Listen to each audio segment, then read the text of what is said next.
spirit, that shit make me feel, that shit disrupts my fucking peace. So what I want to say right here tonight is in the midst of me doing that and in that shit, trying to find a little angle and downplay this nigga's fucking catalog and his greatness, I want to say right now tonight, how many people think Kendrick Lamar is one of the greatest motherfuckers to ever touch a fucking microphone?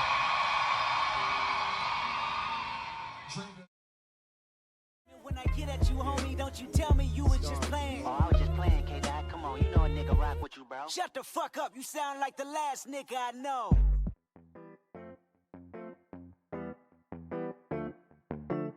Hello, everybody, and welcome to the Highly Suspicious Podcast with Louie and Preston. My name is Louie. Wow, I didn't know you could hit those notes. My name's Preston. I'm not gonna do it again. We're recording once again, live from the Trap House.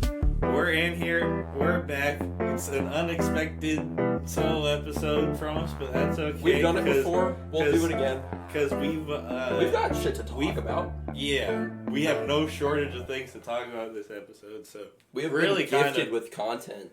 It really kind of worked out perfectly, so let's get into it. We know that what everyone's clamoring for us to talk about. Bryson Tiller dropped a new album. Bro, stop! I actually fucking saw that, and I was like, no fucking way. Because it was just after you and Pierce had been like, we're probably the only motherfuckers who are waiting for Bryson Tiller to drop some shit. Yeah. Imagine how pissed off you would be if you were Bryson Tiller and you had a rollout over 4 years. He dropped last in 2020, I think. Mm-hmm. He had a rollout of 4 years after that where he's teasing, dropping loosies. He's trying all the time. He's trying to get some attention back. For a random J. Cole diss to Kendrick Lamar to completely overshadow anyone potentially listening to that album that night. That's so fucking accurate. Holy shit. Because that's what I did. That's terrible. I went into the J. Cole surprise drop. He dropped a whole album last night, a whole mixtape last night. And I was like, let me check this out. Because I just wanted good music. You know, I wasn't even necessarily thinking about, like, is Cole going to diss back? Because we were talking... This is an entire follow-up piece to the other video we did, because we were talking about... Cole didn't need to respond. Cole did not... But we were also saying he caught strays. He did catch strays. He definitely got hit way harder than the verses for Drake. Like, the J. Cole diss was basically, your whole career is mid. And that's just fucked. Because all he really said to Drake was, don't compare yourself to me, we are so not the same. So here's the interesting thing about that, I think. So, in the Kendrick verse, he has that light pack line, and we were talking about how that's probably more of a J. Cole line than it is. Yeah. But after we said that... just because Drake has more, like, songs. After we said that, I kind of thought about it, and it's right next to the scheme where he's talking about Prince outlived Mike Jack, which I feel like is more towards Drake. Definitely more towards Drake. Cole. So I was kind of thinking, like, maybe that was a Drake line. Yeah. But J. Cole at the beginning of the song says light work. Mm-hmm.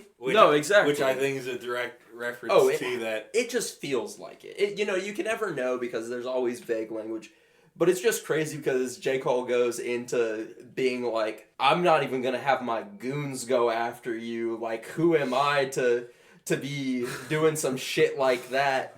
Especially when, like, 50% of your music is, like, disappointing. That's basically where he goes, is he's like... What, J. Cole? Yeah, he's like, 2 out of 4 albums are letdowns. So... And it's like, bro, chill. Before we get into that, I think it's important that we have full transparency. Anyone who's listened to the show before knows that me and Preston are... We're biased. We're biased as fuck. Kendrick dick riders. This show borders upon No. a Kendrick fan show at points. At points. But I like J. Cole. I fuck do with J. too. Cole. I think he's a cool motherfucker, you know? Like, I will, if there's a J. Cole feature, I'm probably gonna, even if I don't really know the artist, I'm probably gonna fuck with the song. for sure. He's great on a feature. Sure. And I think he's very talented. And I do like that in this song he does sort of say, like, I'm just now getting to my prime. Like, that's pretty humble in a song where you're kind of also trying to diss someone and hype yourself up a bit, because that's just how the choreography goes on something like this. So overall, how do you feel about the song? I kind of fucked with it. The beat's kind of beat's doing nice. it for me, you know? It is nice. And so I think that was important. That was the first thing I heard. I think that was important too, because Like That was such a big song, not just because of the diss, but because the beat is fucking crazy. It is. And so I think that was like a great start. Yeah, have it come on, you're prioritize like, a strong beat. Oh shit. Even before J. Cole starts dissing, you're like, oh shit. Well, because that'll get you hype. Uh-huh. That'll get you into that mindset of like, oh, this is a diss track. Like, yeah, that's a baseline for a diss track. Is you sure. gotta have a hard ass beat. I guess we'll start with what you said, which I feel like he said he fell off like The Simpsons. I thought that was hard as fuck. That's probably my favorite line from the song, if I'm being honest. Because it's just so funny, but it's also like anybody who likes The Simpsons knows how like real of a statement that is. But I'm also thinking of like the fact that he's talking about Kendrick, and I'm like, what are you talking about? Is Simpsons like the paramount example now for falling off? Is that like... I don't know if I could say so, but I think it's hilarious. That makes it like synonymous. You fell off like The Simpsons. Like, that's the first thing that you thought of. I think before we even fully go into the content, I want to say that Cole isn't typically like a diss track guy. I didn't expect this from him. The best times where he's like quote unquote gone at somebody, he's kind of spitting some real shit, and it's not necessarily supposed to be scathing. A couple examples are False Prophets, where he's talking about Kanye West and being a false prophet, and just talking about like how narcissistic he was even back then. I mean, that he was kind of a piece of shit. But if you're saying the truth, you know, that's one of those things where it's like, if you're saying the truth, am I really like, I don't even have to try to be insulting. Yeah, but because it's just what it is. But that's not, exactly. And that doesn't even come off as a diss, almost, just because it's, he didn't tell a fucking lie in that song. He didn't say any sort of sideways shit. I don't even know if he said anything that Kanye would necessarily disagree with. Right. For real. Right. Another example would be 1985, The Fall Off, where he talks about Lil Pump and how he's going to be on Love and Hip Hop in a few years. And then they did a whole, like, hour interview together, J. Cole and Lil Pump did. Mm-hmm. So, I give Cole... I do think some of this might be... fake. Yeah. And that was something I was going to bring up, we can save that for later, though. Yeah, I think we need to just give the rundown before we get into... Sure. Something that contentious. So I give credit to Cole here for delivering an actual diss song, not like a lot of these other ones, or like Snow on the Bluff, which again is a diss, not diss type of song. Right. This is a diss. This is song for him, and I give props to him for that. I give props to him for even daring to step to Kendrick like that. I give him props for putting his neck out in this at all, because again, Cole didn't have to respond in the first place. Everyone was kind of looking nobody at expected Drake him to respond, to say something and not. Same. Yep. So you fell off like The Simpsons. Here's the shit that everyone's talking about. Your first shit was classic. Your last shit was tragic. Not even a good bar. Your second shit put dudes to sleep, but they gassed it. Your third shit was massive, and that was your prime, and now I'm in my prime. A lot of people are struggling to place what albums he's actually talking about. No, because but I think it's obvious. It's because he simplifies it. I agree with what is on Genius. I think it's hilarious though because he's not including some shit. And the fact is, basically, he starts with like Good Kid, Mad City. Then he goes says, to Pimp yeah, that shit's good. He goes to Pimp a Butterfly. And he says that shit was boring and people gassed it. Which kind of kills me. And everyone's talking... King Kunta is hard as fuck. You have no idea how good Tim Duncan was. Oh my God. Everyone's talking on Twitter today about how no one believes that To Pimp a Butterfly is a boring album. Just stop, bro. Well, Just so then, stop, bro. Then we skip Untitled Unmastered, which I can understand not considering the same really as the other album. albums. But I think, as somebody who really likes it, I mean, I get that it's only 8 songs. I get that, you know, it's clearly stuff that was just cut from other shit. But I still appreciate just giving us a little something in between the big works. And then we got Damn. Which he says is his prime. What do you think about that? I think most people would probably agree since that's his I can't biggest disagree. shit. I think rap-wise, too, I mean, he was on some shit. Well, and Damn. we talked on the last episode where we talked about this, where it's sort of like we understand Kendrick's creative process, and we understand he has 2 sides to him. Mm-hmm. And we can all agree that Good Kid, Mad City is hard. Classic. Like, it's just a hard album through and through, solid. To this day. To this day. It does stand the test of time. But To Pimp a Butterfly is more artistic. Yeah. And then we go back to Damn, which is hard as fuck. And then we get Mr. Morale and the Big Steppers, which is more artistic and starts with like some spoken word poetry. And we both agree that rap is poetry. And so if somebody is listening to rap and cannot appreciate something like that, like when you're dissing tracks like that, it kind of shows like what you're looking for in music. And I don't think that you can say that something's bad just because it's different from what you like, you know?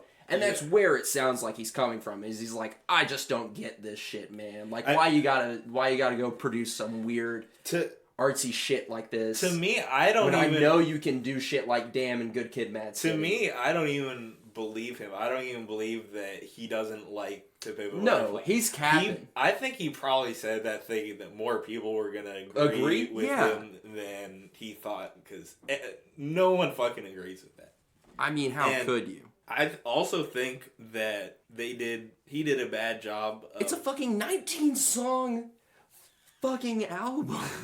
I think he did a bad job in this of specificity. Yeah. I think that was... that's where he fucked up. I think that was Kendrick's best asset was he was specifically like saying names of their shit in clever, wordplay was Pet Cemetery, all that shit. Yeah, exactly. And in this one, it sounds like you'd be talking about anyone. We know he's not talking about anyone because we know the context.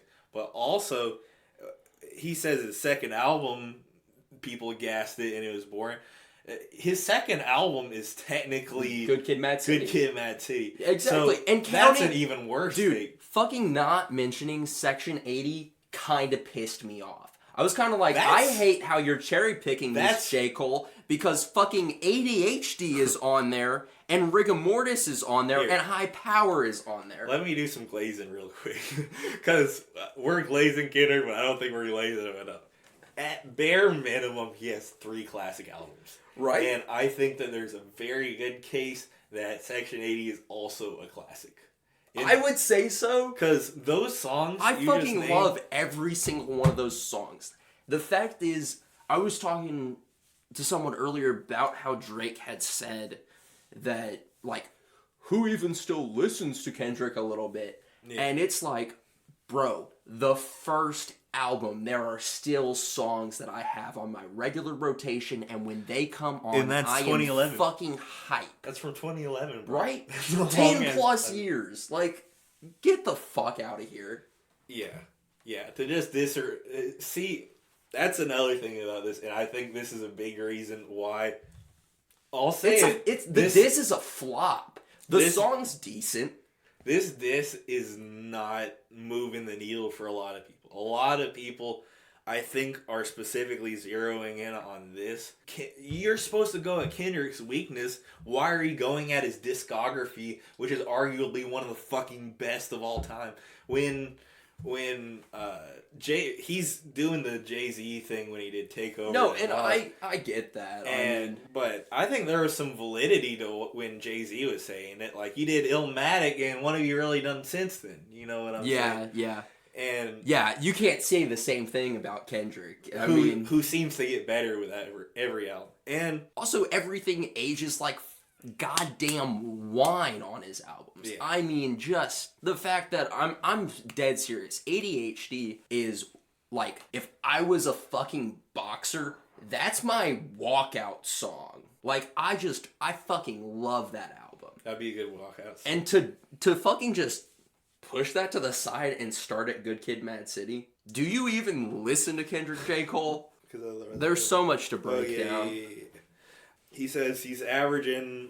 This is the best part of the diss, I think. This is where I think he could have dug in more and got at him. But he said he averaging one hard verse like every 30 months or something. If he wasn't dissing, then we wouldn't even be discussing him. That's hard. That was hard. I was like, zero in on that. You made a comeback? Kendrick Lamar is literally playing the role of, like, the monk who has rejected society to live on top of the mountain. Right. And because of that... Rap is the kung fu in this metaphor. That's absolutely why some people agree with Cole that he is the best out right now, because he puts out more stuff. He's more visible. He's on more features. Him starting to do features, like, 5 years ago... That really... it did miracles for his fucking career. I mean, just genuinely. Yeah. And he's one of those artists, too, where we can agree that there are some artists that really do shine on a feature, and they can bring, like, what is needed to a song when they're on a feature. And so, like I said earlier, I mean, if J. Cole's on a feature, I'm probably going to fuck with the song. And that's just 9 times out of 10. But still, I mean... I agree that this is kind of the point in the verse where he does need to sort of dig into what he's trying to say. Because those two lines have They're the hardest fucking lines in the diss. They have more validity than him talking about... Him spending damn near half a verse talking about his discography when he Which has was bare weak. minimum 3 classics. That's how you know him saying Light Pack got to him, though. Because he was like, I need to spend this much time responding to that. I do wish that overall he had gone harder, because then the beat switches and it's halfway through the song, he kind of stops talking about the diss. It stops being a diss track. So in that way, I wish that he had gone harder. I feel like it's bullshit that... Well, and it's weird because it's like there's this whole song responding to a diss that was on a feature. You know, if it was a diss track responding to a diss track, way more to respond to, way more to cover. I wonder if that's why it's just a little. He only took little shots, but it's like, I don't know. Like, I mean, Kendrick already sent the subtle shots towards Cole's way. I don't know why he's sending subtle shots back. I feel like this would be the time to be like, I'm gonna go at you, bro. So We got this unexpected album. You think Drake's gonna drop an album? I will say your theory that we're just gonna get a fuck ton of music from this is looking good, because for Cole to drop a whole album just to put a diss in there, like, that's kind of crazy. It's wild. Crazy. But that also feeds into the idea that this might be some fake beef. Okay, let's get into that. If the man had a whole album ready to go, like 2 weeks later, seems sus to me. Are you saying that he recorded it in like 5 days and just banged it out? It's possible. That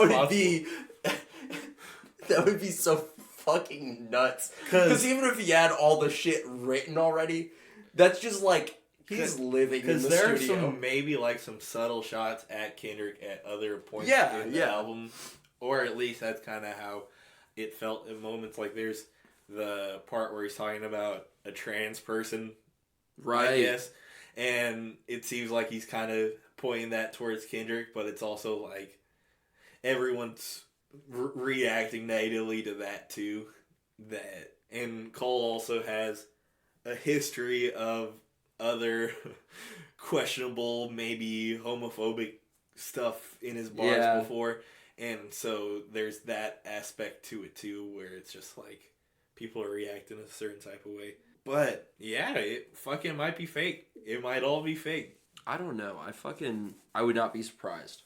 Are you surprised that Cole dropped before Drake? I don't know, because let's just say it is fake beef. And you that saved Drake. and you that- saved Drake for even more. Exactly, for the dramatic effect. And so I think that having J. Cole respond with some like light, just kind of pushing the issue shit, and then have Drake drop like an album with a bunch of features and maybe wait a bit longer, like so maybe in the next 2-3 months, something like that, we get a response like diss album or some shit with a bunch of features. Yeah. That'd go insane. So a week from today, really tonight, if you're listening to this when this comes out, Future and Metro Boomin are coming out with another album, and a lot of people are saying that Kendrick's next disc could be on there, that they run it back. Absolutely. But also, there's also the conspiracy theory out there that Drake's gonna be on there, and That'd be nuts. and people They are gonna played be like, him. "Oh!" I don't know. I feel like Kendrick's gonna be on that. I feel like if even if they like Kendrick's definitely gonna respond. well, and even if they didn't plan it like that, like if it was sort of a hey, I might say some shit on this feature to like hype, get some attention for us, whatever, however they really went about it, if they were setting it up, it's kind of like that'd be the perfect way to respond and kind of keep it going until Drake drops something or Kendrick drops something like solo instead of just features and a little J. Cole I wonder dissing. I wonder if if when Kendrick disses J. Cole, which I think is a guarantee at this point, I think that he might take more shots at Drake too, even though he's not done anything. He might. I mean, you might as well if you're dropping a diss track to be a diss track. Right. mean, who says, hey, 2 birds, 1 stone? Who knows? That'd be so nuts, though. My favorite part of that last episode was when I do the Baby Keem voice. Fuck Drake, fuck Drake. That's one of the funniest things re-listening to it. Fuck. One of our best sound bites. I don't know what I was thinking. So yeah, slightly underwhelming song, I think. Kinda. I think it has a chance to flop, and flopping's subjective, Well, right? like I a said- J. Cole flop isn't the same thing as a Louis flop. If I sold 100 albums, that would be That'd be crazy. a dub. Yeah. No, so I think the big thing is, like I said earlier, I think the diss kind of a flop. I don't think he came back strong enough, but I think the song's decent. Yeah, like I said, I like the beat. I saved it. Just I like because I like some of the bars that he's got in there yeah. in response, even, but Yeah, just and then- overall, it's not hard enough. And then when the beat switches and it's like conductor, I'm like, love it. It's gonna be interesting to see. Like, it probably will do some numbers just because it is a J. Cole diss back at Kendrick. But Kendrick went #1 with that diss. Right. Right. So almost anything lower than that is a weak, step down. yeah. That's, I think, the most incendiary part of that record is Drake's gonna be in clubs and like that's gonna be playing. You know, he's gonna be at the strip club and he's gonna be hearing you're talking shit out of their neck. Drake's like, damn man, I can't even get some peace. That'd be so. I haven't even responded. Okay, musical intermission time. Who was it last? So it was you last. All right. Because it was that Hollywood is a Lie episode, and you did that Jim James song. Yeah.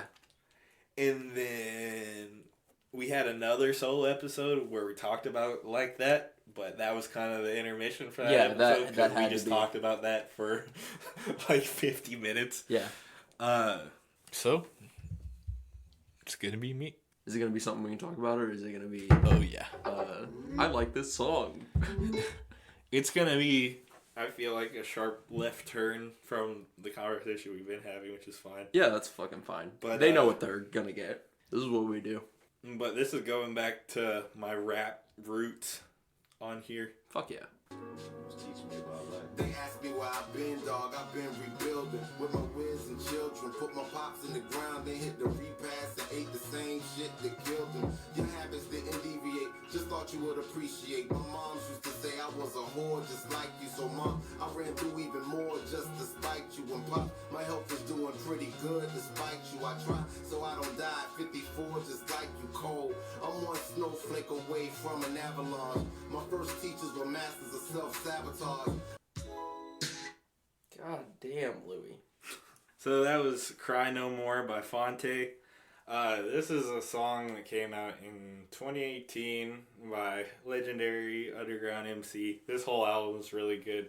I think I've heard people call it before, like, it's grown man music. Yeah. And you really get that feeling from this because he's not talking about, like, he's talking about some real shit that everyone else goes through. Yeah. Which is the dichotomy of having children growing up and having your parents eventually die. Yeah. Or just the experience of them getting older, too. Yeah. I mean, I fucking relate to the shit he's talking about with his fucking mom, where it's like, I see how you're not taking care of yourself. And shit like that. Which is some real shit. And that is, I would say that's some grown man music. That's some... Yeah.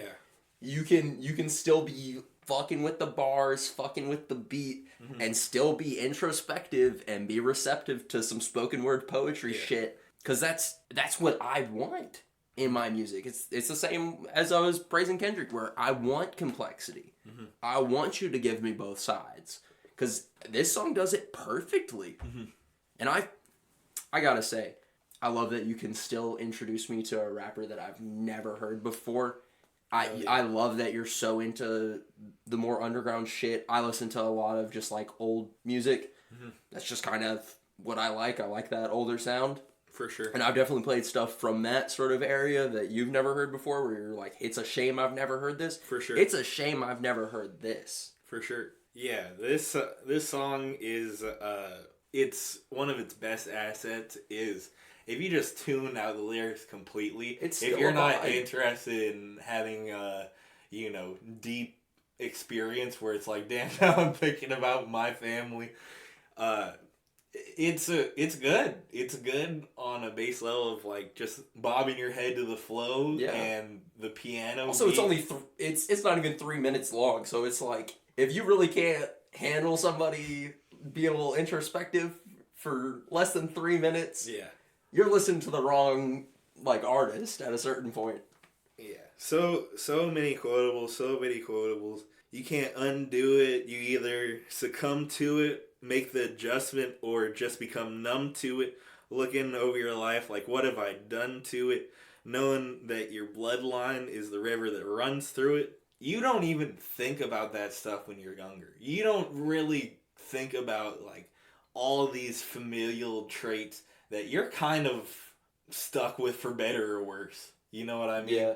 You're stuck with those diabetic genes, those cancer genes, those heart disease genes, those...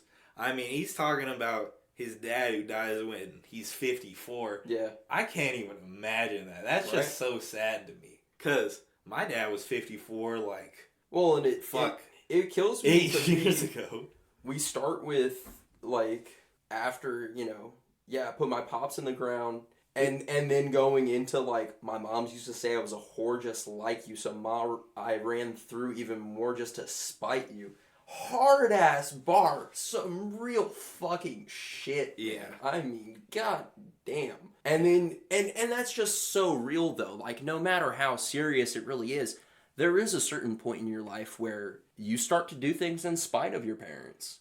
That's just that's a human experience.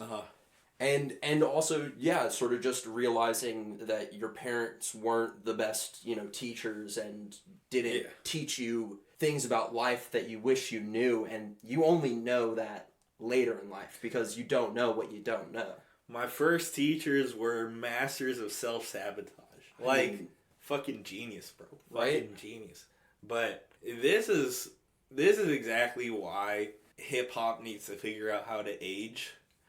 Because exactly how you fall off as a rapper is when you keep chasing that dragon of sounding like Slim Shady LP, Eminem, or oh my god, or fucking Eminem, or Jay-Z's kind of figured it out, but like when he's doing Magna Carta, it was like, well, you are living an experience that no one else on the planet is living, which is surviving rap in the 90s, something that Biggie didn't, Tupac didn't, right? And become a business mogul on your own, and you're doing fucking Suit and Tie and Holy Grail, and get the fuck out of here. I mean, I think it's really telling that on the last episode we talked about Kendrick, we listened to that song for the musical intermission, and for this, we're not fucking listening to J. Cole's song for this fucking episode where we're fucking talking about it, because there's better shit to be talking about and listening to.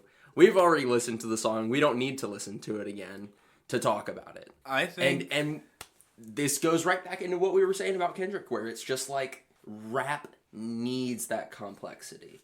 Like, and the fact that for a long time, and still the vast majority of like production is trying to just keep producing a hit, keep getting that same sound that hits and is quote unquote, hip hop enough or whatever the fuck. But that just means that some stuff just goes so unappreciated. And it's songs like this. It's a lot of underground shit. It's a lot of, I'm glad that there is shit now that is more experimental, that is more mainstream, because that used to just be all of that was like the underground as like, and it was half of rap was underground at that point basically. And I mean, just prime examples are like fucking Tyler and fucking, I'm brain farting so hard. Fucking Tyler and Gambino. I mean, those are both styles that would have been heavily underground because of what the standard was for hip-hop at a certain point in time. What you're supposed to sound like and talk about. Right. Which is definitely not Zealots of Stockholm or, Yonkers. Yeah. Old Tyler was some crazy shit. It was. I think overrated and underrated is a conversation that doesn't have a lot of nuance in music, but it's what a lot of people talk about. And so, like, people say J. Cole's overrated, J. Cole's underrated. Well, how do you rate him? I feel as if... I think he gets a lot of respect for being quote-unquote lyrical, when in reality, I think he just has more content than a lot of his peers. Yeah. And I think that's cool. He's real. I think that the content's the main thing. I don't think he's like a mind-blowingly good lyricist like Kendrick absolutely not. And I think that's where... He's got his songs, I mean, and he's got the ability. It's just not what I would say I think of him as some master lyricist. And that was the whole point of the Kendrick diss was... I'm in a league of my own. I am so totally different from you all. Like, I don't even like that I'm in the same conversation as you.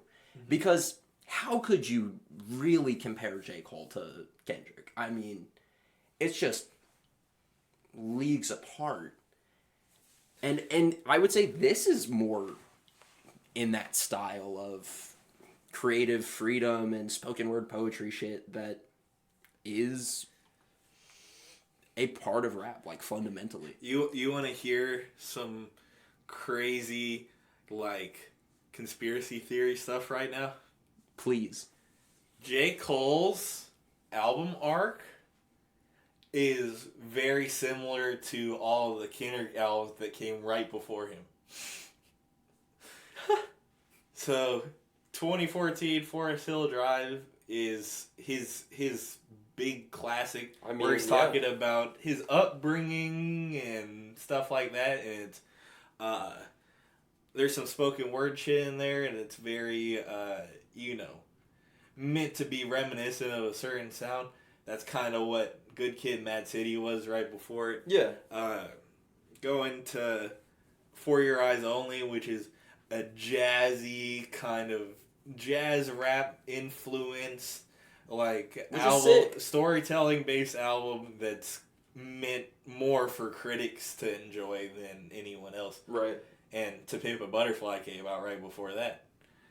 And then KOD was his next album, where it kind of draws modern influences and gets some modern production styles and tries to communicate a deeper message through these trappy type of songs.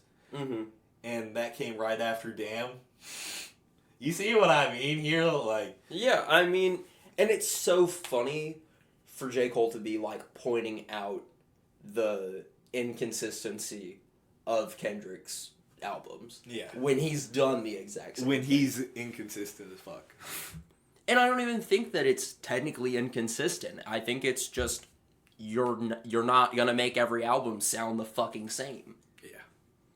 That's how you get hits, is like kind of hitting that acceptable, approachable, sweet spot where it sounds like you, but it's also appealing to the majority of people. But we're real music heads, so we don't fucking want that, really. I mean, like, yeah, I'll appreciate it and I'll fucking take it because I'm sure it's great shit. But I want the creativity. I want the artsy, weird-ass shit. Apart from Kendrick, I think Kanye might be the only person to have so many different sounding huge hits. Like, yeah. You look at Kendrick's career. and also another feature master. I mean... Yeah, for sure. But, like, you talked about ADHD earlier in his early years. That sounds so different from Mad City. Sounds so different from Swimming Pool. Sounds so different from Alright. Sounds so different from King Kunta. Mm-hmm. Sounds so different from Humble.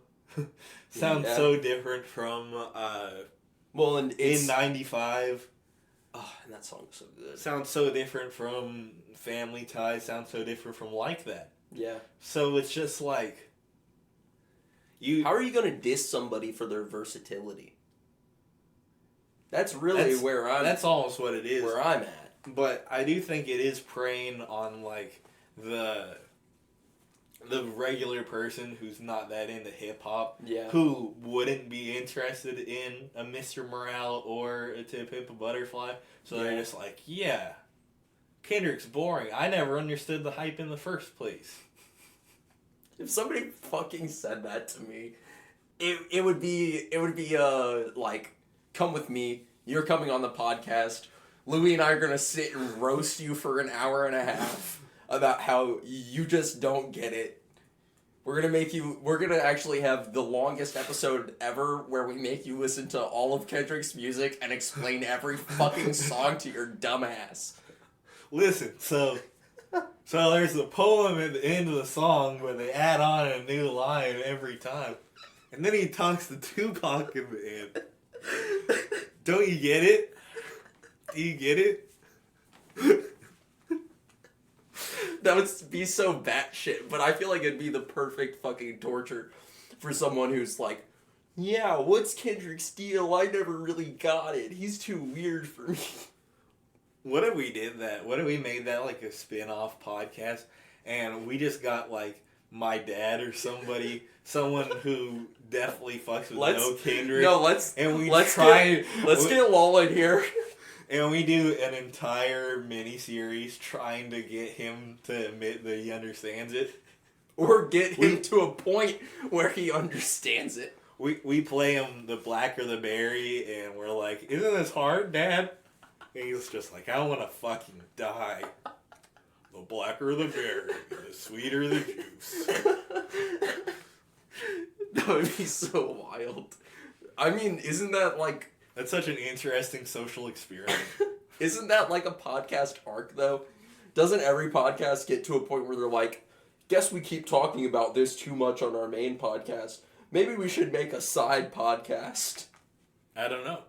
I feel like that's like... I don't know if that's a normal thing or not. I see podcasters do that, where they like will do 2 podcasts or something like that. Like, oh yeah, for sure. And especially since we just do sort of a talk show, having something dedicated to a music talk, would be interesting.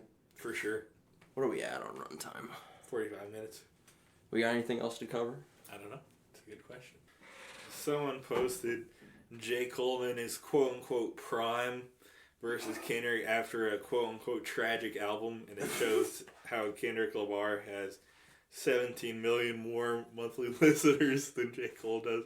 I also was looking at that earlier when I was thinking about this. I was literally like, I just had to know almost, because I was sitting there looking at J. Cole's like monthly listeners, and I was like, how many more must Kendrick have? Like, I knew he had more. I was just like, by how much? I wonder how much of that has to do with like that, and how much of that has to do with just like their regular baseline. That's a great fucking point. That's why I didn't want to jump out the window and be like, Kendrick is literally more popular than J. Cole, because... I bet they probably average around the same, I think maybe. But also, it could be from the fucking album just today, and, I mean, that affects the statistics. And there's a new fucking album out, and there's for sure dissing going on. I mean, it's gonna blow the fuck up. Yeah, so, if anything, that should have evened the playing field, for sure. Right. If anything... dropping a whole album would have more monthly streamers, you would think. So, on January 23rd, oh my God, Kanye West announced that he was dropping Vultures 1 on February 9th, Vultures 2 on March 8th, which was about a month ago, and he's going to drop Volume 3 on April 5th, which is today. Wait a minute. So Kanye dropped 1 album, and he was gassing like he was about to drop 3. And I think Kanye fans just deserve it. Damn. They deserve the suffering. Yeah. Well, did you see that Kanye's being sued? Yeah. It's basically from an employee that used to work for him at Yeezy. And it's some batshit stuff. The details are nuts. It's one of those crazier than anybody could have written it type shit. We need to cover that, actually. Genuinely. We're taking a break from the embargo, you guys. Yeah, but it's because bring him back. There's shit we have to say. It's because the story's too good. It's because Kanye's just a spectacle, and so he's it's like a car wreck. Really, I mean... He's a wealth of content. Here, let me try to find it. Fuck. He is a fucking wealth. I mean, everything he does, we could talk about. And that's why we can't talk about it. Here, let me try to pull it up on here. Is it not showing? It's just my data being shitty.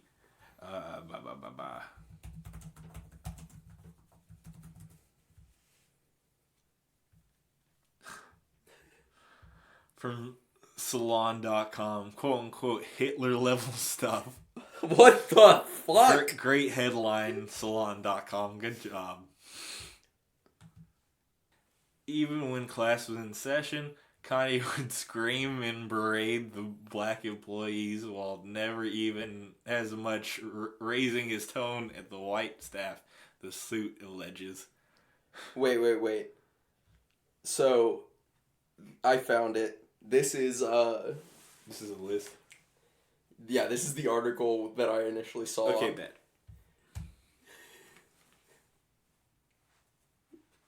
Because you're right, it was some crazy shit. I guess? No way. Oh my God. Thank you, CNN. Words I thought I'd never say. Clinton News Network, man. No way. Come on, man. Okay, but I'm missing crucial information because it basically says Trevor Phillips, which sounds like a fake name, is the person suing Kanye for workplace harassment. Mm-hmm. Yeezy, he's also suing the Yeezy company Uh-huh.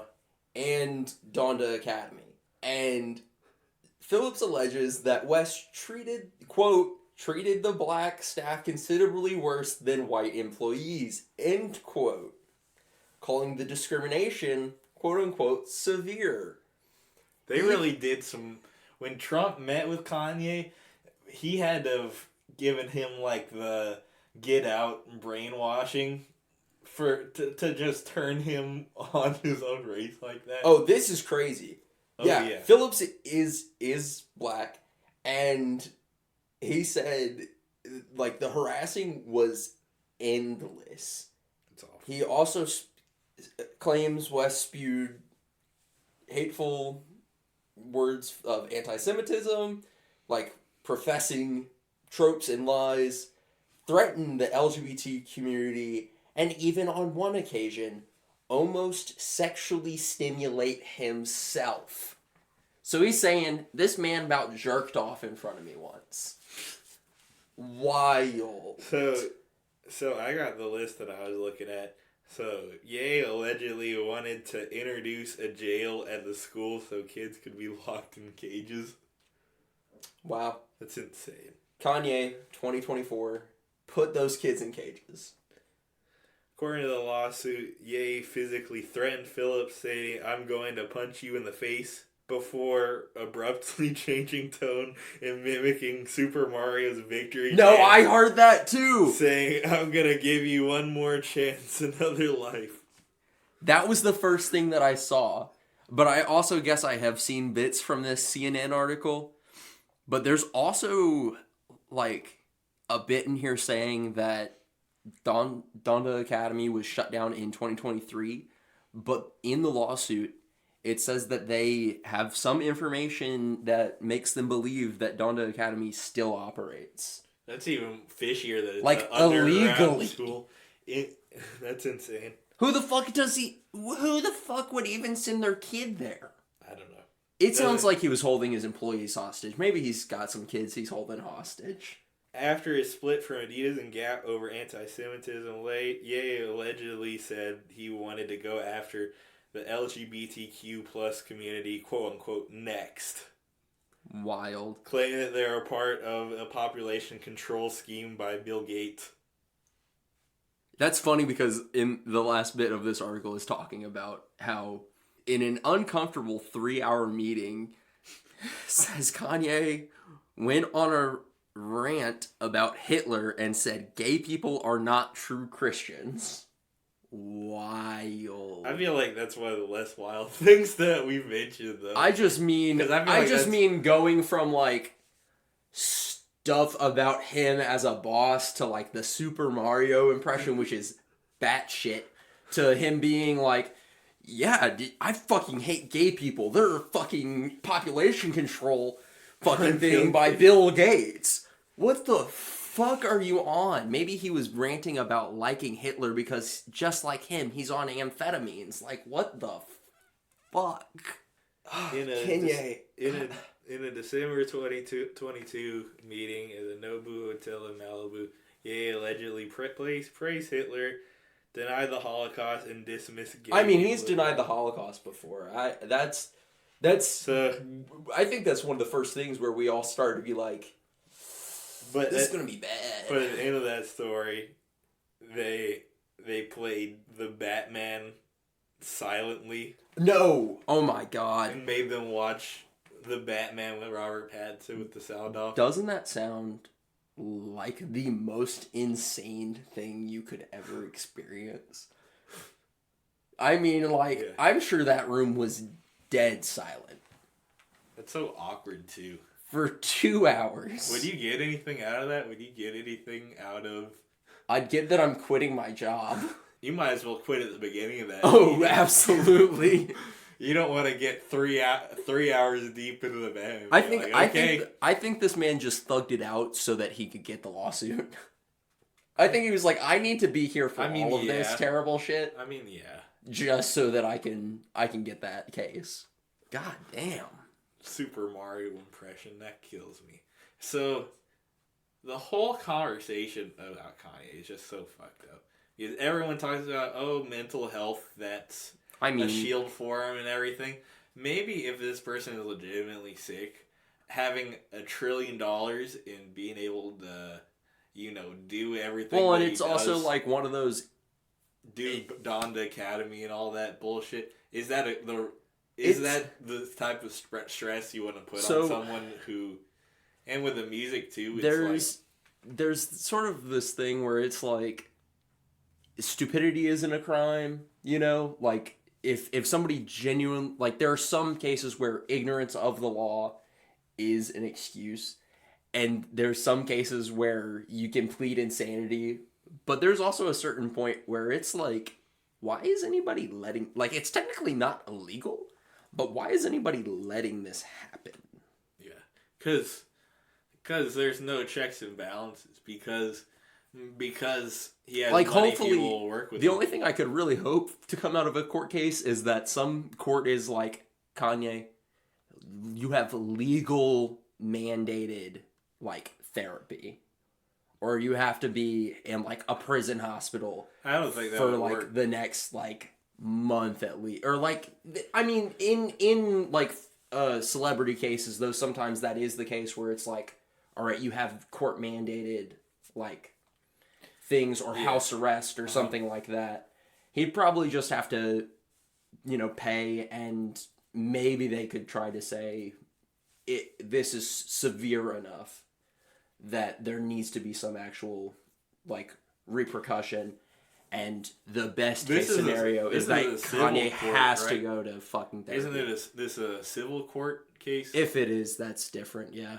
Yeah, I don't know if he's being tried on anything criminal, even though there's definitely some criminal shit in there.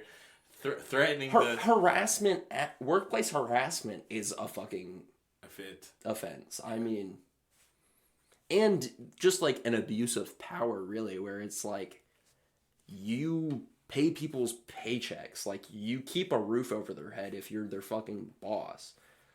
So you're abusing your power by torturing them while they're at work, basically. Should I watch the Batman with the sound off and see if I see if you lose your goddamn mind?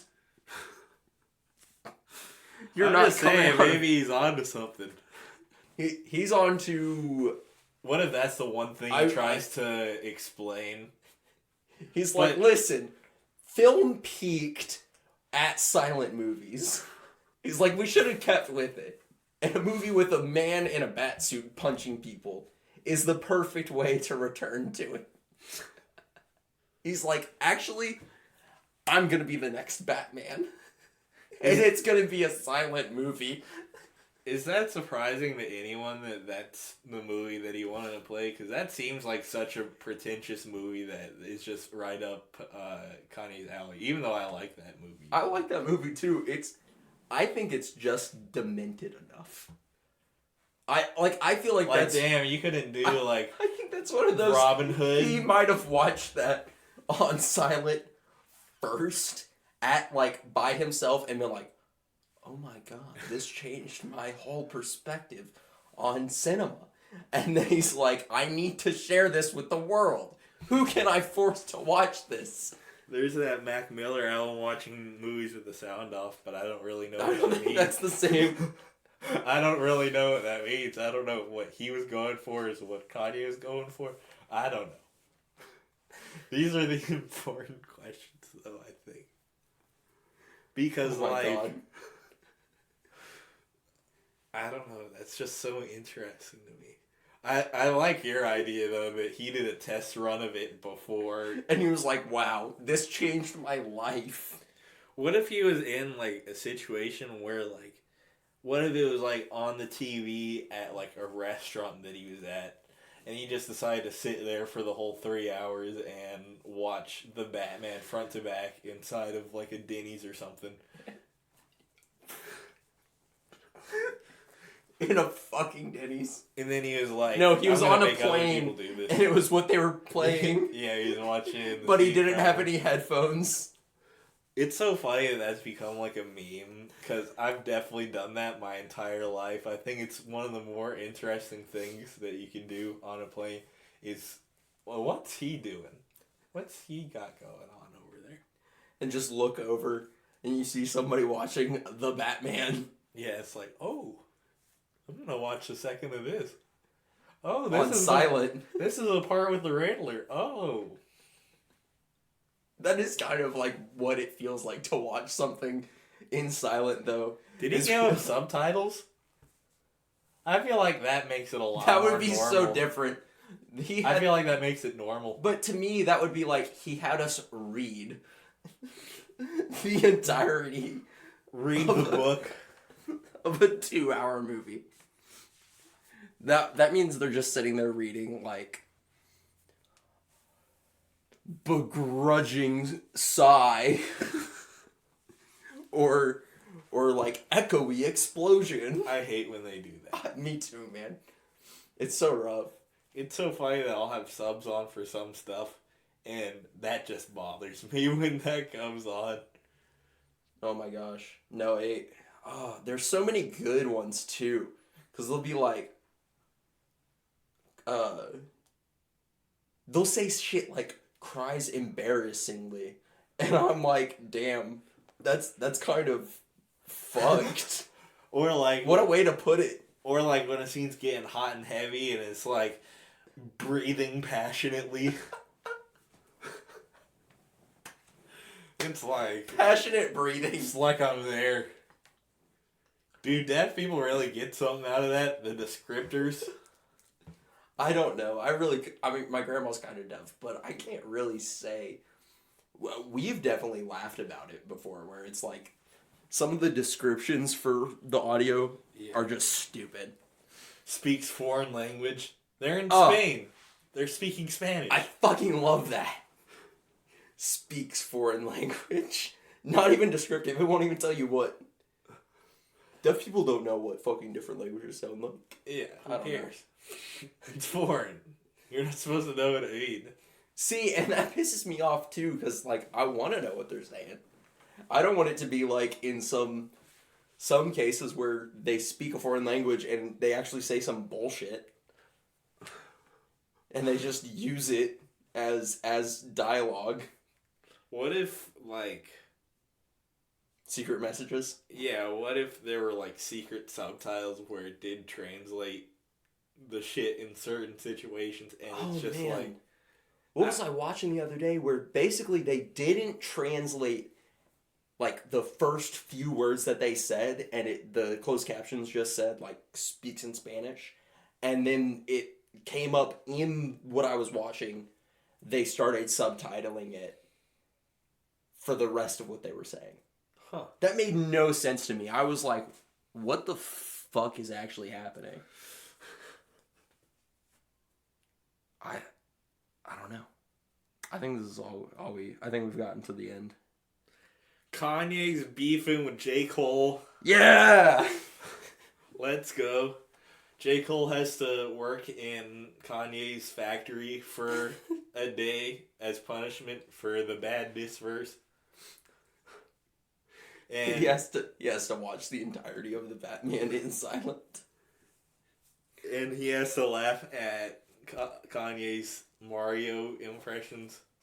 See, that's what I would hope, is that he wasn't like so unhinged that he was being dead He just serious turned into while doing Mario. that. It's possible. That's definitely what I thought about when I read That's it. how it sounds. I mean, it's so fucked. But if he's trying to be funny, that's just tragic. That's just like, damn. Tragic. This man's so gone that he doesn't even know what comedy is anymore. Tragic, like Kendrick's last album. Damn. Damn. Yeah, ready to wrap it? Goodbye. That's all the time we have for this week. We'll be back next Thursday. Thank you for joining us.